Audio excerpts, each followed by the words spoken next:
grade 7th, and my short story is Day. An old man in a wheelchair looked out. Thank you. An old man in a wheelchair looked out on the lawn of the institution. The institution had been a place of healing for many, but not him. He was different. The others could be helped with all the new age medicine that comes to civilization in the time of technology, but not him. He was a late-stage schizophrenic who had come through many decades ago. The doctor entered the room. His name was Dr. Jalpa.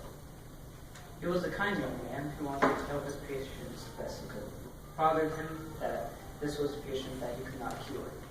Jalpa wished he could let him live the rest of his life outside the walls, to let him be free of this wretched disease. "Hello," said Dr. Jalpa in his usual merry mood. "Good evening," replied the patient. "I'm here to give you your weekly memory test.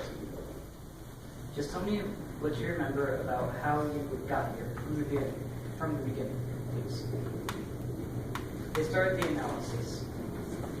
As usual, start from where the story started, and as usual, told the doctor as much as he could. He didn't find these tests, but he did enjoy the resurgence of memories that came with it. As a child growing up, my grandpa would watch shows about the Army. He would later go on to college on a full scholarship with the ROTC program. After college, he went into the MI branch of the Army and traveled around the world. He even got to go to the Pentagon. He went missing on March 14, 2015, and we haven't found him since. After joining the CIA when I was finished with college, I found out what he did in the Pentagon.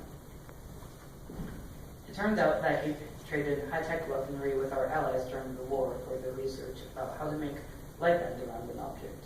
This technology makes any object desired become invisible. However, this technology was and is immense. I wondered about all the times this had been used. How often are we watched?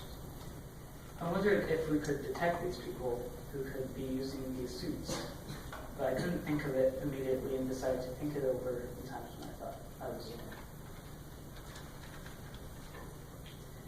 In the confines of my house, I tried my best to unlock these secrets of the invisibility. After a while, I thought I had a solution. The technology bends light, but not heat. Therefore, it's theoretically possible to detect anyone with the technology using heat-sensitive cameras. How many times have we been spied on? Our government had shown in the past that they can't be trusted with our right to privacy. The Patriot Act, which was signed in by George W. Bush, allowed the government to increase monitoring of its citizens, basically denying the right to privacy online. When Snowden released the classified documents in 2012, we were all shocked. The extent of the monitoring was to the point of a serial stalker. Every call and message was saved, not to mention every website someone visited and what they did there was saved. Being the only one to know a dark secret can get to someone. After about a month of knowing, I decided to leave the CIA.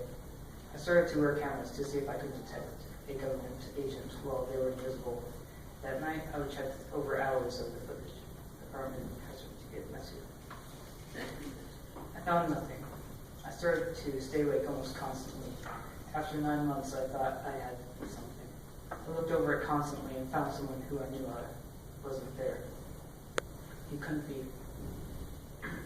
I had paid close attention to every detail. I decided to enthrall myself even further. I felt that the government needed to be exposed. I started to wonder if I was just imagining it. One day, I met a girl at dinner. She seemed just as tired as me. We talked and had a great time. I started to form a bond with her after a while. People would stare. I didn't mind. After all, I had her.